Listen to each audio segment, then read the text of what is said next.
ఇప్పటిదాకా ఓకే చేసిన సబ్జెక్ట్స్ ఏమైనా ఉన్నాయా? ప్రజెంట్ ఒకటి చేస్తున్నానండి. అంటే భద్రకాళి పిక్చర్స్‌లో ఒకటి చేస్తున్నా. అది కూడా ఫుల్ లెంత్ కామెడీ. ఓహ్! సుమంత్ ప్రభాస్‌తో సుమంత్ వస్తుందా? ప్రభాస్‌తో ఓకే. వస్తుంది. ఓకే. ఆ! అందులో అది కూడా ఫుల్ లెంత్ మంచి డైరెక్టర్? కొత్త ఆయన. కొత్త ఆయనే.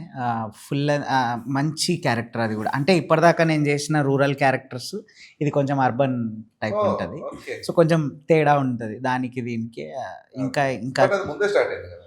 1 మ ఆ! అంటే ప్రీ వెడ్డింగ్ ముందే అదే స్టార్ట్ అయింది అంతే. నేను ప్రీ వెడ్డింగ్ రిలీజ్ ముందే స్టార్ట్ అయింది. రిలీజ్‌కి ముందే అదే. స్టార్ట్. రిలీజ్‌కి ముందే స్టార్ట్ అయింది.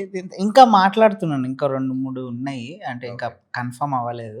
అండ్ నాకు ఇంకోటేందంటే ఫస్ట్ భయమేస్తుంది. అంటే ఎవరితోని అందరూ ఒకటేసారి ఫోన్‌లు చేసి మా దాంట్లో ఉన్నావు, మా దాంట్లో ఉంటే నేను ఏది ఓకే చేయాలా? ఏది మంచిది అని కొంచెం మంచిది అంటే నేనేం పెద్ద మనమేం హీరోలం కాదు. మన మీద కథలు నడవవు. అది కాదు సమస్య. కాకపోతే వచ్చిన దాన్ని కొంచెం నిలబెట్టుకోవాలి.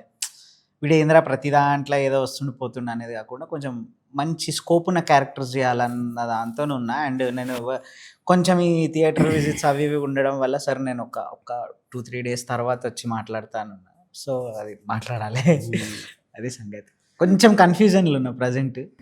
అంటే కన్ఫ్యూషన్ లేదు. ఓన్లీ థింగ్ ఏంటంటే ఇంపాక్ట్‌ఫుల్ రోల్స్ చేస్తే బెటర్. అంతే. ఏదో జస్ట్ అలా కనపడ్డావు. అంతే. అది ఏ యాక్టర్‌కైనా అది ఉంటది గదండీ. నేను మంచి రోల్స్‌లాగా అనిపియాలా అని జెప్పి. క్యారెక్టర్ ఆర్టిస్ట్‌లో గూడా ఇప్పుడు 'మనోజ్ బాజ్‌పేయి' లాంటి క్యారెక్టర్స్ జేయాలా అని ఏదో అంటే అత్యాశనే అయితది. బట్ లేదు ఉండాలి. ఆ! అట్లా అంటే కొంచెం ఛాలెంజ్డ్ రోల్స్ చేయాలని ఉంది.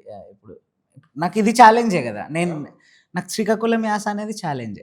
దీన్ని కొట్టిన. ఇంకో దీనికి మించి గోదావరి జేయాలని ఉంది. రాయలసీమ యాసతోని జేయాలని ఉంది. అక్కడ బాడీ లాంగ్వేజెస్ డిఫరెంట్‌గా జేయాలని ఉంది. అట్లుంది.